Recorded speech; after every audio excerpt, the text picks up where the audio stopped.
I'm a bit sad about McCain. Dude was a complete team player. We'll be right back to the Man of the Match with Alex Donno. You can join us on the Onside Sports Line, 888-441-4623. That's 888-441-4623.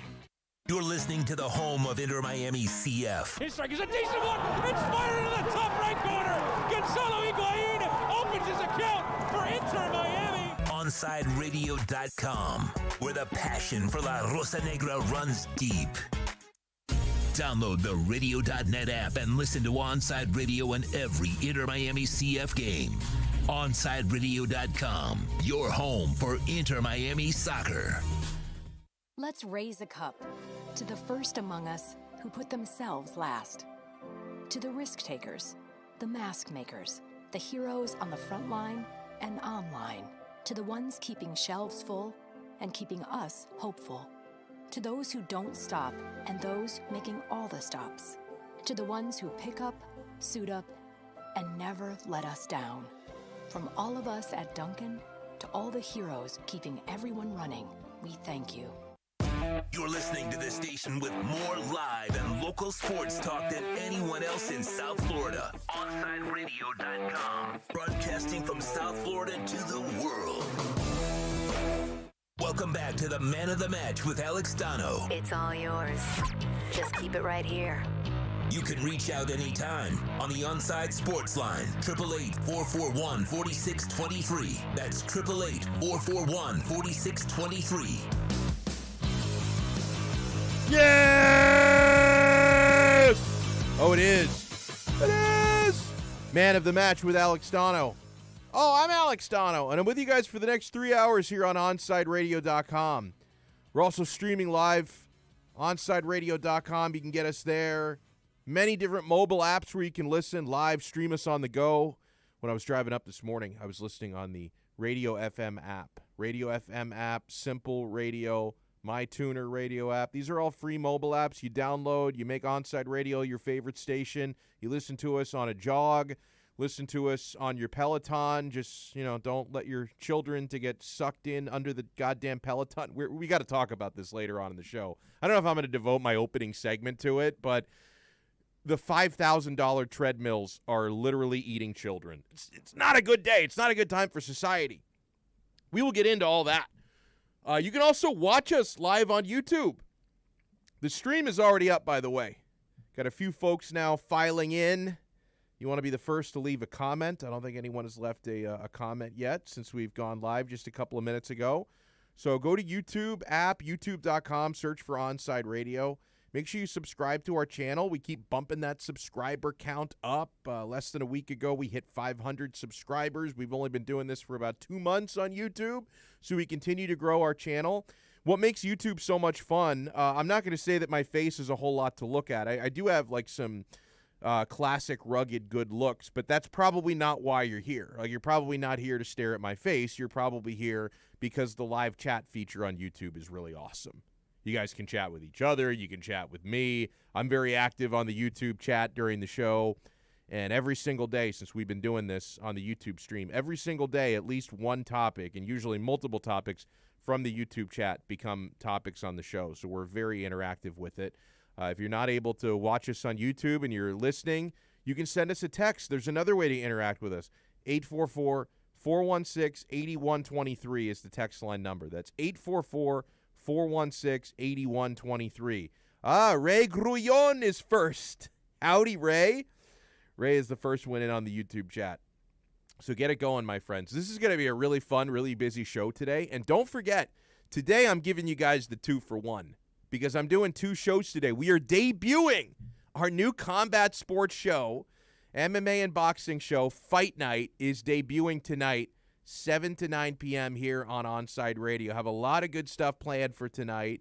Going to have my very good friend, former Miami Dolphins beat writer, who's also an MMA enthusiast, James Walker, formerly of ESPN, is going to be in studio with me today. He and I are chomping at the bit to recap the fights from last week. We're going to have PFL fights on NBC live during the show today. Or sorry, I think that's on ESPN, not NBC. What am I thinking? PFL is going to be on ESPN during the show tonight. We're going to talk about the upcoming UFC card. We're going to talk some boxing. We're also going to talk some boxing on Man of the Match today at 4:20. Boxing champion Brandon Figueroa is joining us. He's fighting in the main event on Showtime May 15th, so a week from this coming Saturday. So Brandon Figueroa is going to join us in the 4 p.m. hour. Also in the 4 p.m. hour, 4:35 p.m., Ira Winderman from the South Florida Sun-Sentinel is going to join us. In the 3 o'clock hour, 3:35, we're back to Thursday with Kyle Krabs, our good friend from DolphinsWire.com, at Grinding the Tape on Twitter. We're going to talk some Dolphins. We're going to recap the draft. We're going to talk about the Bobby McCain release that news came out today. So we're going to cover a whole lot of ground with Krabs. Also, we're going to talk about this Aaron Rodgers saga with him. And in the 5 o'clock hour, we're going to talk some Champions League and some Inter Miami CF with Thomas Rongen, our good pal from CBS, BN Sports, and of course he's color analyst here on the Inter Miami CF radio network on OnSideRadio.com. So we are from 3 to 6. We're absolutely jam-packed and loaded tonight from 7 to 9 p.m. on the Fight Night show. So this is the day of Donno. It's like a Donno marathon today. You know, I was and we're going to have Mike Vasquez from BYB Extreme is going to be on with us tonight. So Mike Vasquez is going to help us promote the big event that BYB Extreme is running May 15th. It's going to be in Tamiami Park at the fairgrounds. I'm going to go out to that. I'm going to meet Dada 5000. So Mike Vasquez, CEO of BYB Extreme, is going to join us today as well. And who else? Oh, Dean Thomas, 9-time UFC veteran, is going to join us during the Fight Night show as well. So James Walker, Dean Thomas, Mike Vasquez tonight. So it's going to be a loaded Fight Night show. It's a loaded Man of the Match show here today, 3 to 6 p.m., 7 to 9 p.m. on Onside Radio. I was a little bit bummed this morning when I saw the news. Adam Schefter tweeted it first. The Dolphins informed safety, former nickel corner, Bobby McCain, that he's getting released. Guys, this is one of those things where you remember what Michael Corleone said. It's not personal. It's strictly business. It's not personal, Sonny. I think that's what Chris Greer said to McCain. It's not personal, Bobby. It's business. Bobby McCain, I'm so sad to see him go because this guy has been an absolute professional. He's one of the team captains. The versatility has been incredible. I mean, a natural nickel corner. Played the last couple of years at free safety and has done a really admirable job. Listen, he's not an all-pro, Pro Bowler caliber free safety, but he's been really, really excellent in every role that he has been asked to play in a Miami Dolphins uniform. And I didn't think that this would happen today. I wasn't thinking Bobby McCain's going to be here for another 2, 3, 4 years because you saw the writing on the wall when the Dolphins drafted Javon Holland. Dolphins drafting Javon Holland, it's going to be he may fit better in the short term in strong safety, but that was going to be the guy who was going to replace Bobby McCain. So you saw the writing on the wall when the Dolphins drafted Javon Holland, but I thought it might take a year before they were going to pull the trigger on that and release Bobby McCain. Now, prior to this move, Dolphins had the most expensive defensive secondary in the National Football League, and they do have depth at safety. So this is a business move, guys. The Miami Dolphins, in releasing Bobby McCain, are going to save over $5.5 million in salary cap space for the upcoming season. Now, this does keep $1.48 million in dead money on the books for the Dolphins, but the savings outweigh that. Over $5.5 million in salary cap savings in releasing Bobby McCain. So, this probably tells you a couple of things. You remember Malik Hooker has been in for a workout this week. So maybe the Dolphins are going to pull the trigger on that for a low price, and the Dolphins are actually going to have some faith in getting Javon Holland on the field pretty quickly. So they thought, hey, we can do the job without Bobby McCain. But it's just too bad because, this is unfortunately in the NFL business, you emphasize the word business. Doesn't really matter how important you are in a locker room. It doesn't necessarily matter how well-liked you are and what your leadership capabilities are. As soon as they see some financial benefit in kicking you to the curb, that's just the way it works in this league. And honestly, that's what the great teams do. The Miami Dolphins are not a great team right now. They're not a great team yet. They're working towards that, right? But you think about cutthroat organizations in the NFL. The most successful organization over the past 2 decades has been the New England Patriots, and they've been incredibly cutthroat, right? When you're no longer a value to them in terms of the cost-benefit analysis, if they can no longer, if they can look at you as expendable on the balance sheet, they're going to say arrivederci to you, right? It's happened so many times in New England. The Pittsburgh Steelers, who are historically a very well-run organization under the Rooney family, once you don't bring a whole lot of value to their balance sheet anymore, they're going to cut you loose, and they tend to cut you loose at the right time. We're seeing the Miami Dolphins becoming a lot more pragmatic like that, right? You see less of the big-time, flashy free agent spending, and hell, even when you do spend a good bit of change on free agents like the Dolphins did in 2020, if they decide just a year later they don't want you around, they're going to get rid of you. They're not going to allow you to take up a roster spot any longer than you have to, man. So the Dolphins are becoming more pragmatic, a little bit more cutthroat. And, something I do want to ask Kyle Krabs about, with this being a financial move, is it at all possible that the Dolphins will potentially bring McCain back just at a cheaper price at a new deal? I wonder if that could be something the Dolphins are thinking about. I don't know if that would be something Bobby McCain is interested in, because I'm sure there's a certain amount of pride that comes into play when an organization decides they no longer want to pay you your contract value and they release you. Maybe you're not going to be doing cartwheels to re-sign with that team at a lower price. He might want to see what sort of a market he has elsewhere. But I wonder if that's something the Dolphins might even consider doing. Kyle Krabs wrote, he's going to join us, by the way, in about 25 minutes. What happens in the coming days will be telling. If the Dolphins commit to signing Hooker after their midweek free agent visit, then Holland appears to be ready for a role in the nickel and potentially as an early down defender at strong safety. But if Miami stands firm, it seems they're willing to bet big on Holland's potential as their deep man in the middle. So there you go. That's what we're looking at now with a tough business move here. I like some of the tweets that I've seen about McCain's release today. This one is pretty interesting from Armando Salguero of the Miami Herald. He says, Ryan Fitzpatrick, Kyle Van Noy, and Bobby McCain were all Dolphins team captains last year. All are now gone. Yeah, being a captain doesn't guarantee you anything. I mean, do you remember years ago when the Dolphins had a leadership council in the locker room and then Joe Philbin got rid of all those guys? I don't think this is happening for the same reason. Joe Philbin got rid of the leadership council because he didn't want too many personalities in the locker room. He couldn't handle it. Chris Greer is getting rid of captains just because these happen to be older, more experienced, higher priced, and thus more expendable players. The Dolphins are really committing to a youth movement. The Dolphins are committed to getting younger, which is great for the long term, and thus getting cheaper, which is great for the short term and allows you to build more in the long term. So the two of those things are very much tied together. And listen, I'm not going to worry about cutting or trading captains, right? Because captains in the NFL, how often do they rotate, switch? You've got multiple captains. Like the sports where I take captain very seriously, like the title of captain, it means a lot in hockey. It means a lot in soccer. Doesn't mean a whole lot in football. Doesn't seem to mean a whole lot in basketball. So don't worry about an NFL captain getting cut or multiple captains getting cut or traded. It's very, very clear to me that during the Chris Greer era, and I'm not counting the time when he was reporting to other people. Chris Greer has been with the Dolphins organization for a very long time, but I'm not counting the time when he was a scout, and I'm not counting the time when he was reporting to Mike Tannenbaum or Adam Gase or whatever that weird leadership dynamic was for those 3 years. I'm only counting the time that Chris Greer has been the man.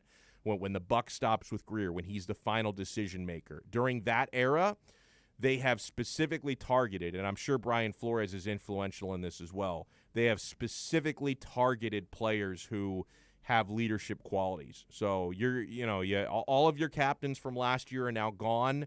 They're not going to have trouble replacing those guys because they always seem to attract and go for strong character guys in the locker room. So that bummed me out a little bit today. Man, this Aaron Rodgers situation is turning into a real mess. Who do you think looks worse, Alex? Because obviously this is heading for a messy divorce. Who looks worse, the Packers or Aaron Rodgers? Who do you blame more for the messiness of this situation? I feel like both are at fault, but if I were to choose one, I'm going to choose the Green Bay Packers front office. I feel like they've done a terrible job in trying to keep – I'm not talking about like a beautiful, happy relationship, but there's got to be a positive relationship between a front office, a franchise, and their star player, especially in football with the QB. You know, I'm not saying go to the extremes of the Cincinnati Bengals and how they, let Joe Burrow have so much say in their draft process, but you got to keep him at least on the same page. You got to update the player at least. Maybe not give him all the power in the world, but there's got to be some leash. And I feel like the Green Bay Packers haven't done that, or even haven't helped him, and that's their fault in terms of addressing issues in the draft. They really haven't gotten the weapons that Aaron Rodgers needs. And Aaron Rodgers looking at what Tom Brady did in Tampa Bay and going over there and literally working with the front office saying, this I can work with this player, maybe not this guy, I can do this guy, and then let's get this piece. And Aaron Rodgers maybe wants a relationship like that. That's a great point. I put 70% of the blame on the Packers, about 30% on Aaron Rodgers. Agreed. Yeah, I'll do it like that. And, I'll put 30% with Aaron only because I know what a stubborn dude he is. Like, Aaron Rodgers is known for holding grudges. We had that Brett Favre quote yesterday, and Favre mentioned that. Like, Rodgers is legendary for holding a grudge. The guy doesn't talk to his own mother. Like, his own mother's house was burned down in a Northern California fire a couple of years ago, and he didn't call her to ask how she was doing.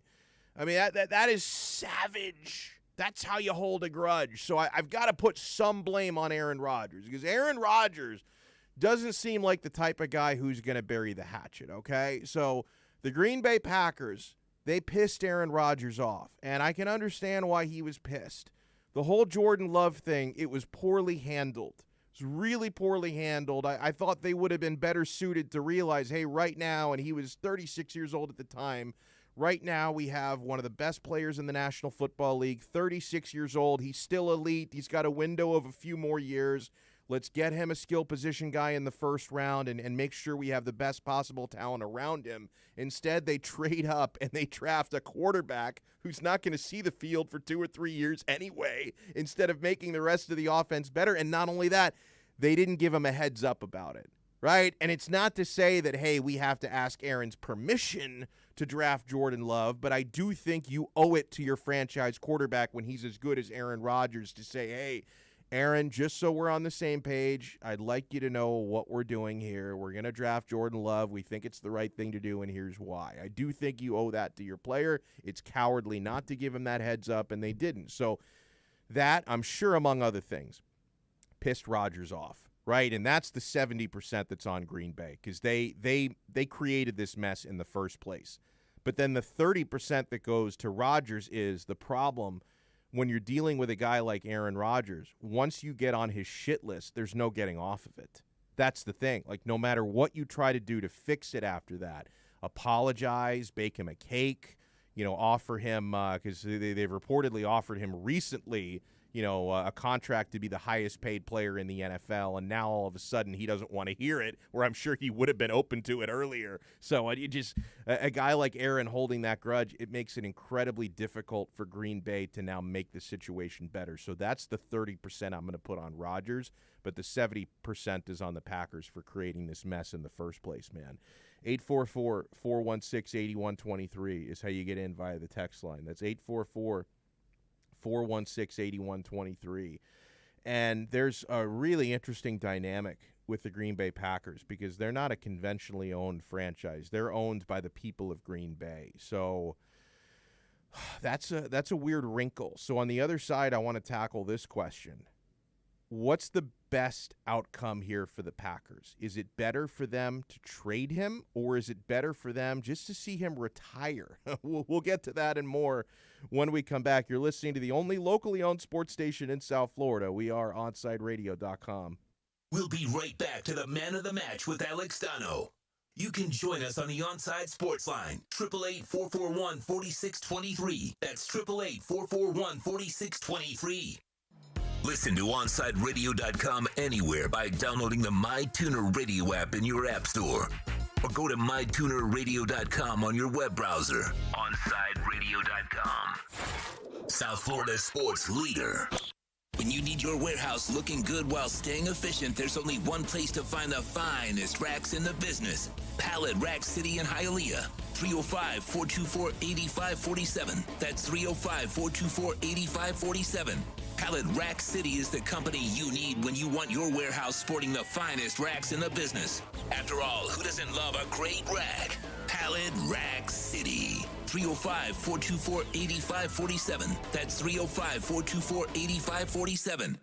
At OnsideRadio.com, we chirp all day and night. It's time to do some more chirping with David Dwork at our Chirping the Cats report. After a couple welcome days off, the Florida Panthers got back to work on Thursday as the team prepares for its final 2 games of the regular season. The Panthers are gearing up for the opening round of the Stanley Cup playoffs, and it's looking more and more like Florida's opponent will be their cross-state rival from Tampa Bay. Before the postseason arrives, the Cats and Bolts must first face off for a pair of contests in Sunrise to wrap up the regular season schedule. The 2 games against the Lightning still hold some significance, as the outcomes will likely determine who holds home ice advantage in the first round series. And I don't know about you, but I sure would like the Cats to have Game 1 and Game 7 at the BB&T Center, especially considering this is a franchise that hasn't won a playoff series since 1996. The time off this week came at a great time for Florida, with several key players still working their way back from injuries. That includes Carter Verhaeghe, Sam Bennett, Patrick Hornquist, and Chris Streeter, all of whom are expected to be back in the Panthers lineup before the playoffs arrive. Keep up with the latest on the Florida Panthers by subscribing on most platforms by searching Onside Radio, your home for South Florida sports. Now that it's springtime, it's only getting hotter here in South Florida. Make sure your AC in your home or business is running smoothly by investing in a preventative maintenance plan from M&S Air Conditioning. And M&S is a Mitsubishi Diamond Elite contractor. When you purchase a new Mitsubishi electric mini split system, you'll get a 12-year warranty. Or install a high-efficiency polarized air filter in your AC unit that captures and destroys biological contaminants to improve air quality. M&S Air Conditioning have been providing prompt, honest, and reliable service for over 30 years. Schedule service or call to get more info on our preventative maintenance plans. Call 954-421-3680 or visit ac-florida.com. Join the Inter Miami family in 2021 by becoming a 2021 season ticket member. Enjoy enhanced access benefits and pricing not available to general fans. Visit intermiamicf.com/tickets for more information. You're listening to OnsideRadio.com. Catch up anytime by downloading the MyTuner Radio app. OnsideRadio.com, South Florida's true hometown station. With Make-A-Wish, the impossible becomes possible. A girl battling cancer can become a race car driver battling the course. The boy showing all the nurses his fire trucks can take the helm of a real one.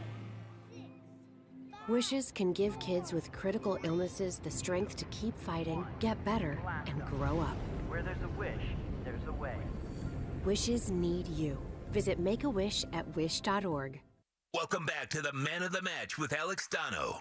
You can reach out anytime on the Onside Sports Line, 888-441-4623. That's 888-441-4623.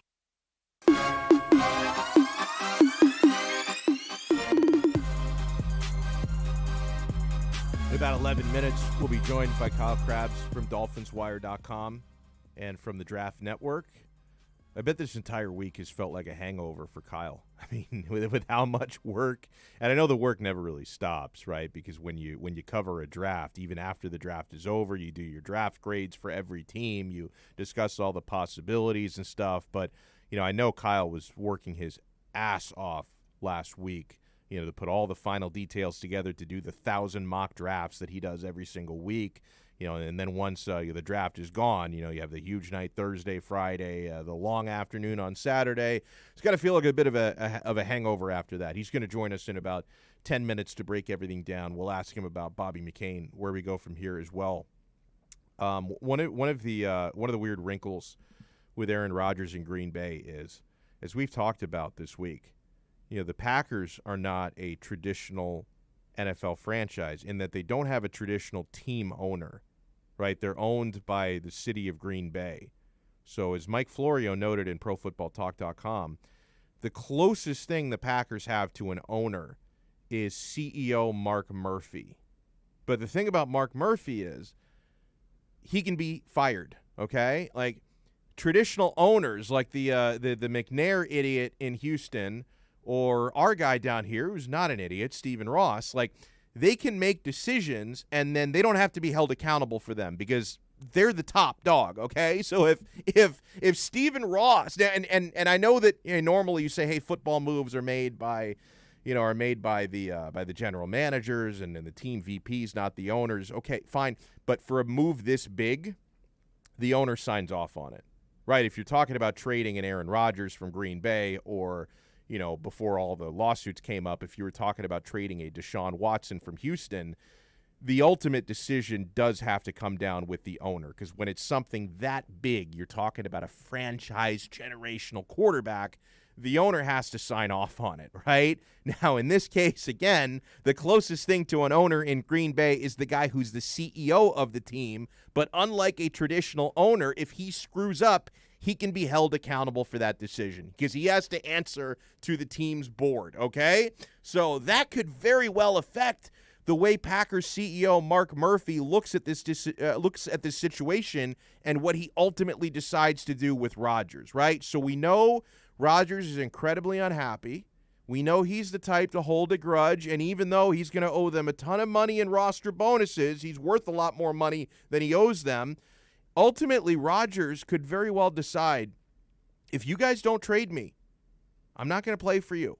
And if you don't trade me and I can't play for someone else, I'm going to retire. That could be what this ultimately comes down to. Now, I think if you had a traditional ownership and the owner has to sign off on this, at the end of the day, you're going to come to the decision of, you know what, if it's really that bad and this guy's not going to report for work, we can get 2 first-round picks for him. That's the asking price from the Packers, reportedly.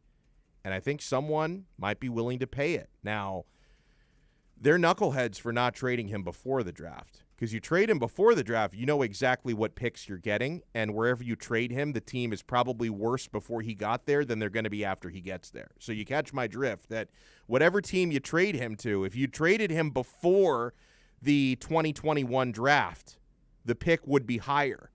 Now you're going to trade him to a team who's going to have Aaron Rodgers and is going to win 2, 3, 4 more games than they would have otherwise, and the draft pick's going to be worse next year. So they should have traded him before the draft. Maybe they're not going to trade him.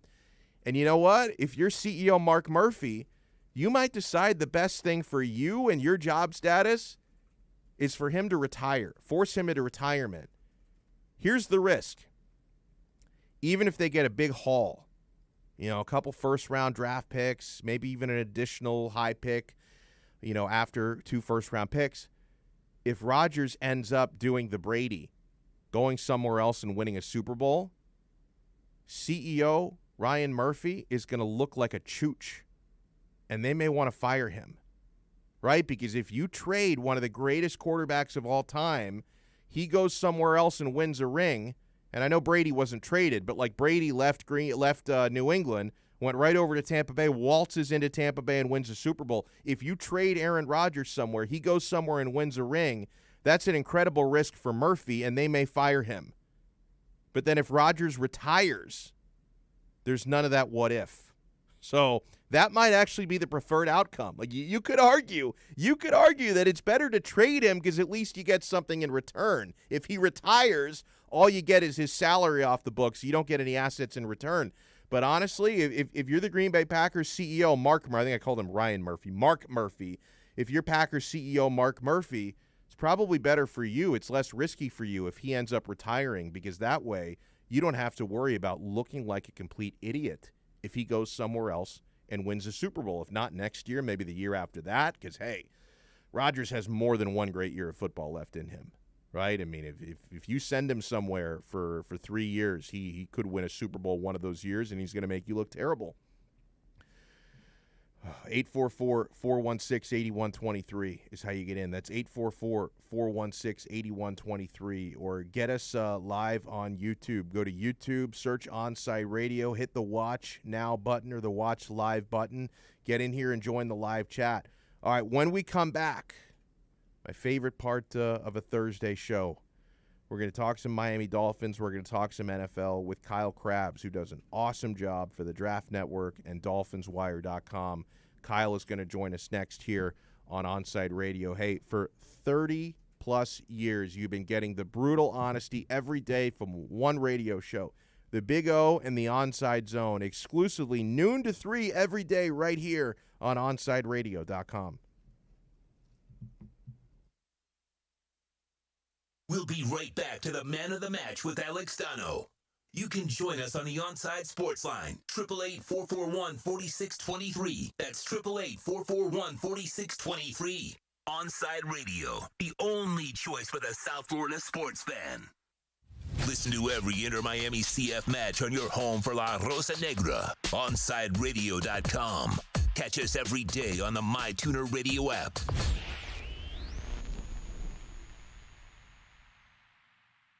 If you missed Onside Zone with Big O, you missed.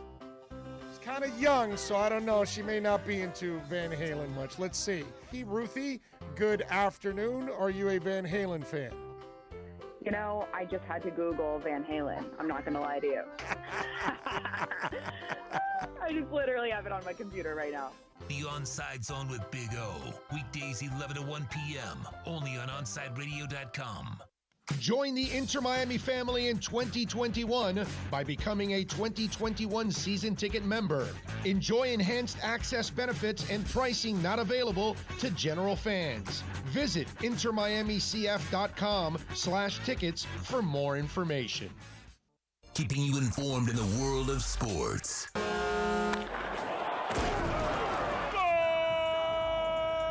With an OnsideRadio.com sports update. Per Adam Schefter, the Dolphins have informed team captain Bobby McCain that they are releasing him today.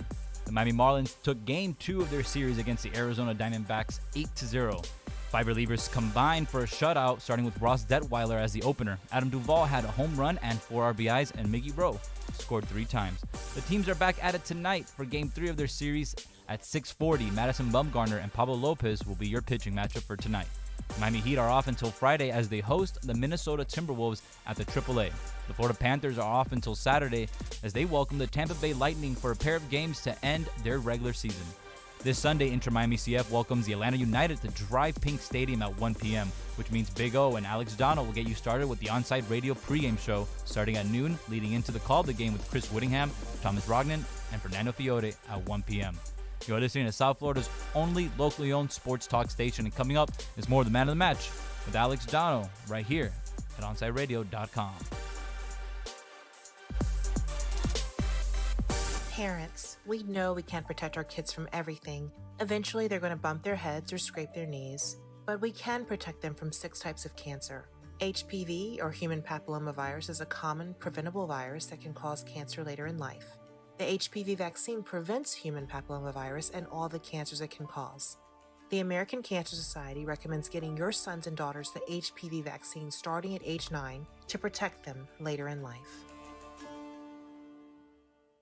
There's no need to drive around South Florida wasting valuable time looking for a new or certified pre-owned Acura. Go to the #1 volume sales dealership in the Southeast United States. Craig Zinn's Acura of Pembroke Pines. Purchase with pace and space in a dealership tailored to your needs. From home buying to providing that personal touch. Contact the 2020 Satisfaction Award winner Craig Zinn's Acura of Pembroke Pines. 888-776-5123. That's 888-776-5123. Or visit them at 15601 Pines Boulevard in Pembroke Pines.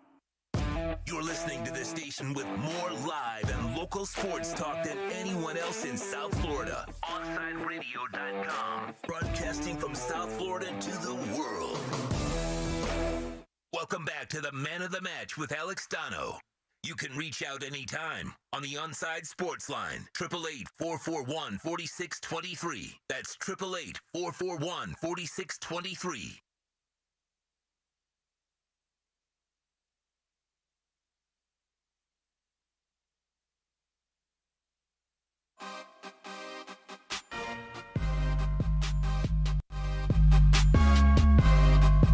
Welcome back into Man of the Match here on Onside Radio. It's Thursdays. We love to bring in our good friend Kyle Krabs at Grinding the Tape on Twitter. He's grinding day and night. You can check out his work at DolphinsWire.com, the Draft Network. He also hosts Locked On Dolphins and the Draft Dudes podcast. Kyle, I know the work never stops for someone covering the NFL, but does the week after the NFL draft, does it kind of feel like a hangover, now that like all the pre-draft prep is over? What's this week like for you? So this week is kind of the week before the hangover because we don't have time to slow down. We try and get the draft class recaps turned out sooner rather than later, take advantage of the fact that the draft is on everybody's mind. So right now I'm doing a deep dive on a team a day. We got our full team who's splitting it up amongst the group of us. And then collectively on Mondays when I'm just going to let the head hit the pillow, and however long the little one lets me sleep that morning is however long I'm going to sleep. How old is she now? She's coming up on five months here in a couple days, believe it or not, which is crazy to think. So it was one hell of a ride for this draft cycle to have all the growing pains that come with a little one, but definitely new challenge to draft season. Keeps it fresh, I guess. That's great. God bless. I mean, these are just amazing times. Yeah, not a whole lot of sleep, but a whole lot of learning every single day. But before we get into some draft recap stuff, we got the Bobby McCain news this morning. Yeah. Did that surprise you? And what do you think it means for the future? Do you think Malik Hooker is coming, or do you think the Dolphins just have so much faith in Javon Holland? What do you make of all this? Well, I can't say I'm super surprised that they made a change. You kind of felt the writing was on the wall, and they draft Holland and they bring Hooker in for a visit, and then you kind of start to tie the pieces together here and say, okay, well, there's a change. And I remember, I think it was the Miami Herald had a report in January after the end of the season that Miami was going to consider an overhaul to that safety group. And then you take into account that the Dolphins, I believe they have the NFL's most expensive secondary. So Bobby McCain, 6-year vet, due $7 million against the cap. They can save 5.6 of it to part ways. I definitely think there's probably a corresponding move for some experience, but the more and more I've had fans question or give me questions about the Javon Holland pick, the more it feels like this is the response to what they were hoping to have with Minkah Fitzpatrick. Yeah, that's really, really well said. We're joined here by Kyle Krabs from DolphinsWire.com. Is there any chance they bring Bobby McCain back at a cheaper deal, or is this page turned, the chapter's over? Well, I think Bobby was an established leader on the team, and that has value. But if the Dolphins are going to make that transaction, probably not. I'd be surprised if they did. Never say never, but you kind of get the impression that they want to transition, and they've done that with almost everybody when it's come time to make a break and put somebody else new in. They haven't been overly remorseful, and you don't have to look any further than the 1-year Kyle Van Noy investment, and Andrew Van Ginkel shows out, and they didn't really draft somebody else to step into that role, so that's now Andrew Van Ginkel's role as far as I'm concerned, and we'll see if it shakes out that way and health allows that to transpire. But yeah, I'd be surprised if Bobby's back. There's a couple safeties out there, Malik Hooker obviously being the one with high post experience playing single high free safety. I think that's a good idea to kind of take a roll of the dice there if the price is right. And then obviously as Javon Holland proves he's capable of taking on more and more, you can kind of spoon feed him into that do everything role. Let's look back at the Dolphins draft, which is getting rave reviews, it seems, from all the pundits, which I love to see. Did you give the draft a letter grade? And if so, what was your grade? I gave it an A-. Nice. Just because in a perfect world, maybe you find a way to pick up an extra top 100 pick so you could have hit one of those other needs, whether it was running back or the outside linebacker, Kyle Van Noy type role. But I loved every fit for players. Obviously, the Hunter Long pick was a surprise at 81, but the writing on the wall with two of their top three tight ends entering into contract years, it's smart business, and that's kind of the nature of as your roster becomes good and talented, you stop drafting for plugging holes on the roster and you start drafting for the year in advance. And Miami's almost never had experience doing that because they've been so unstable as an organization over the last 10, 12, 15 years. Well, you're at that point now where this regime has a ton of grace as far as, the direction of the franchise and trust for the organization. And, they've got this thing moving in the right direction with outperforming expectations 2 years in a row. So there's almost no scenario in which this regime, even if the wheels completely fall off the bus, you're not looking at another couple years. So I like the forward-thinking mentality, and they didn't force anything, which I think was one of the most important things, and they got difference makers. I really like the Jalen Phillips pick, and it's obvious that Chris Greer decided the risk was worth the reward there, given how talented of a pass rusher he is. Are you concerned at all, though, about his injury history with the concussions? Well, if you are, you have to be optimistic of what he put on display in 2020, right? And obviously the terms of the medical retirement, that seems like some of that was UCLA policy as much as anything, and I think it was really telling –